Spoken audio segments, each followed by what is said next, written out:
Welcome. This is Stephen Lee, and this is life and the living of it. I'm going to be talking about grief today. Now, what exactly is grief? You may get 3 or 4 answers just asking one person. At its very core, grief is the recognition of loss, or the recognition of the lack of something. You might be saying, but that includes a lot. Yes, it does. So the loss of something. There are many kinds of loss. There's material loss. Have you ever grieved when you got into a fender bender and had to be without your vehicle for several days, if not weeks? Or have people who have been hit by a hurricane or tornado and had their house damaged or destroyed feel an emotional, material loss? You betcha. There's a loss of a role. This happens particularly when you lose a job, but can also happen within a job or within a position. In one job, when I was not promoted to the job I thought I would get, there was grief. Within a position when I was a programmer and developer and suddenly ended up in electronic billing, there was grief. At my old church, when I used to be seen as the junior and senior high Sunday school teacher, and someone else was hired for that job, there was grief. In the midst of an adopted child trying to find their biological parents, there is grief around the possible loss of the title mom or dad. Speaking of that, there's also a loss of relationship. It may be the end of a relationship, but it may be the changing of the type of relationship. It may be grieving the loss of a particular way of relating to another person. A friend gets married and suddenly we relate to them differently. A friend gets divorced and we relate to them differently. And when we recognize the loss of how we once related to them, we grieve. There's also what's called a systemic loss. This is when we recognize a loss has happened to an entire group. Systemic loss can be anything from a beloved boss moving on, which affects then the entire job, or it can be the chronic loss that people who are marginalized have experienced for years and years and years. The First Nation people, people of color, the historically and generationally poor. There's a functional loss. If you've ever been injured and suddenly your hand doesn't work right, your arm doesn't work right, your legs don't work right, part of readjusting to the limitations you now have physically or emotionally or mentally, that recognition is grief. Regardless of the type of loss that causes us to grieve, we all grieve differently. I know everyone says that, but indeed, even within the same family, even between identical twins, grief is processed differently for each person. It's felt differently. It manifests differently. For example, my mother and I both learned at the same time in the hospital that my grandfather died. We had very different reactions. The immediacy of it hit her like a brick wall, and she dissolved into deep sobbing, strong lament, uncontrolled crying.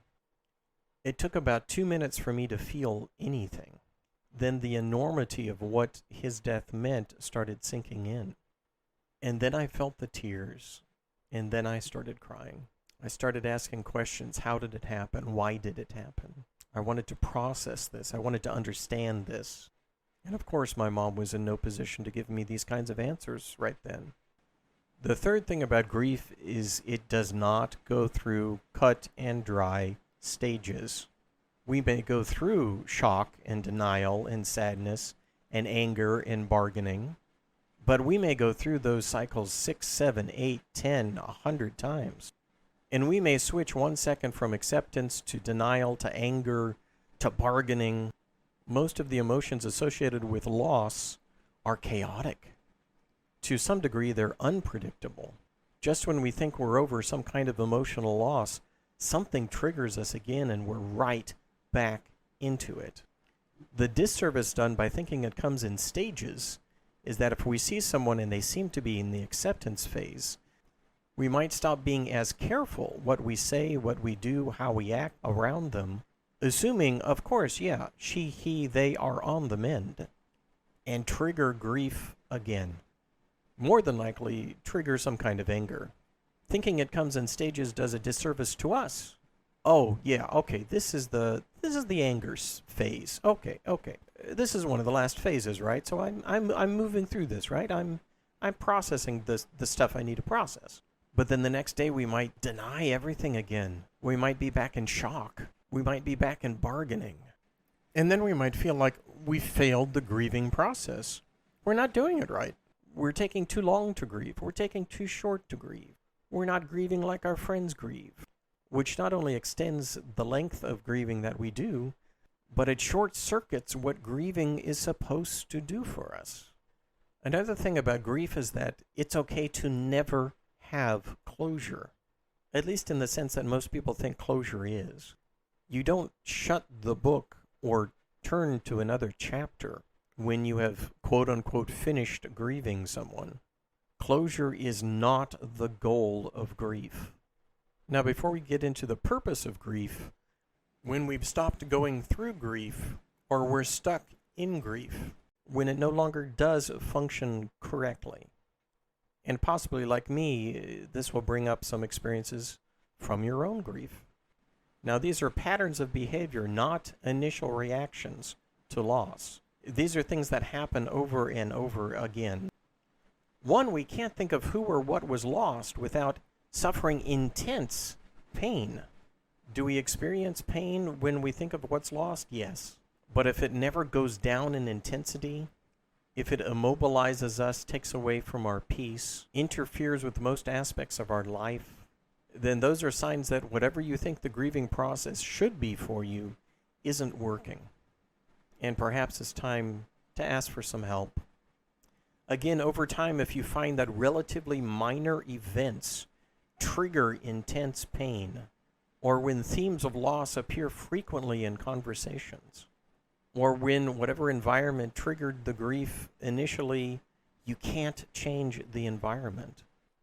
An example of this is keeping someone's room perfectly the same, or never being able to leave the home in which a loved one died. Incomplete or frozen grief means that pain that we feel from the loss is still immobilizing and damaging and can become chronic. Now, what is the purpose of grieving? One purpose of grieving is to normalize the changes that have happened. By normalize, I don't mean everything is perfect, we don't feel any more pain, everything is hunky-dory. What I do mean by normalize is that we have had enough time, we have processed through things enough so that the rate of change and the rate at which we can adapt to change have equalized. I hate the word acceptance. It has overtones of giving up or giving in or forgetting or devaluing the loss. Instead of acceptance, we adapt. Eventually, we integrate the experiences into our identity, our history. We place them within a framework, a time and a place and a person.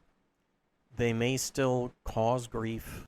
When we think about them, they may still cause pain, but they no longer have the power to immobilize, paralyze, bring us into a fight or flight response for the loss.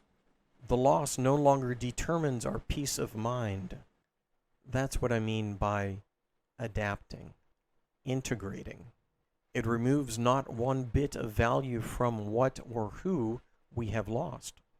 It does put it in a framework of our greater selves. At the beginning, that grief may be the end-all be-all of our existence.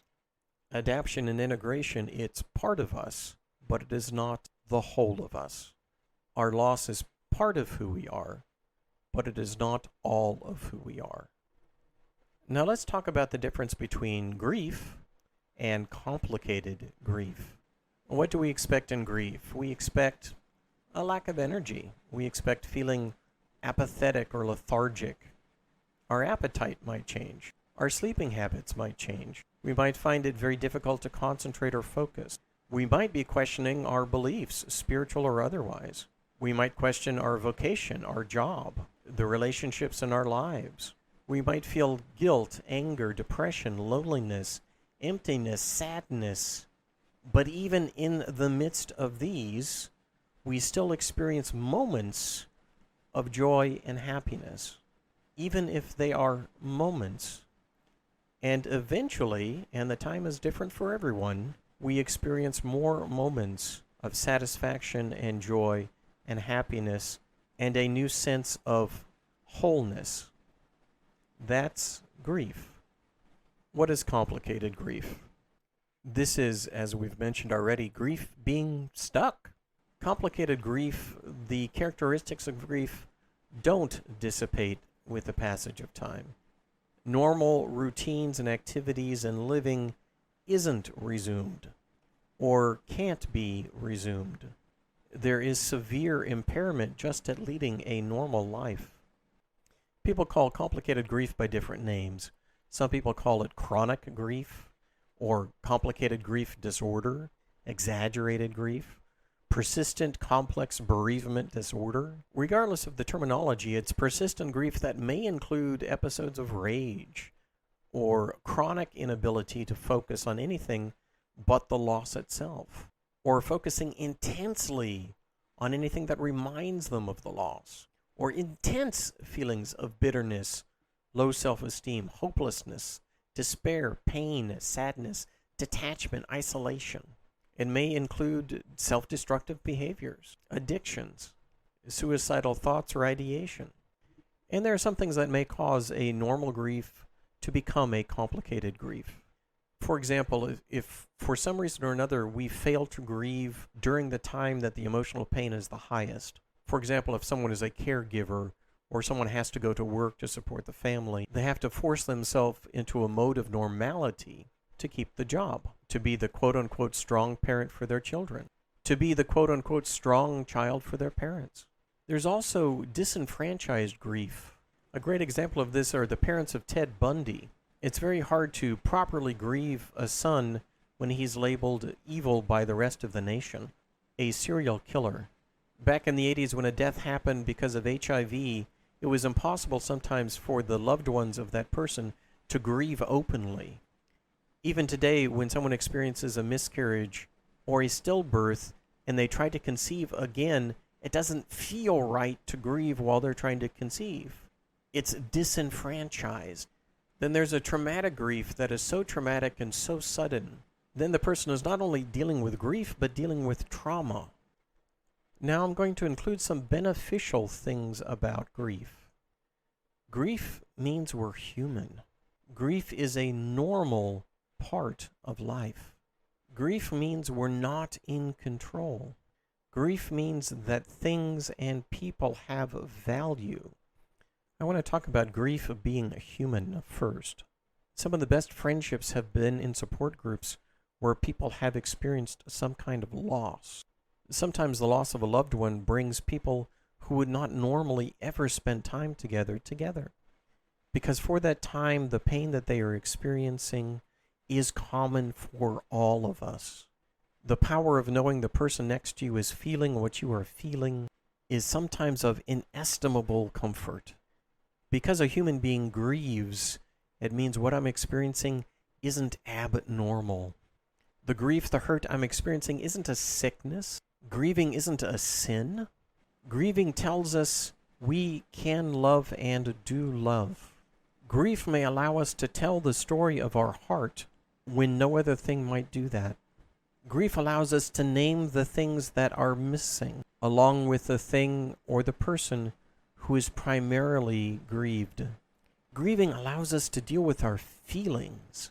It's not like, oh, I feel sad, I feel bad, I feel happy, I feel mad. No, it's how am I processing anger? How is it showing up? How am I processing despair? What is it doing to my body, my mind, my spirit? How is my grief not only affecting my emotional life, but others' emotional lives? What is this grief telling me about how I process feelings or don't process feelings? What is this grief teaching me about the things that I need to distance myself from or the things I need to embrace. Grief may show me how my identity changes with the losses, how the story of my life changes, how I relate to the world changes. Grief also teaches empathy. Grief teaches us understanding others' pain. Grief teaches us how we respond to pain, and how we may help others when they are grieving, and how we might respond to future pain and grief and loss. Grief can bring us more healthy relationships. It can teach us to appreciate things and people, to create and maintain connections. It allows us to understand ourselves and others better. It allows us to love better. And this is just the beginning of the conversation of grief.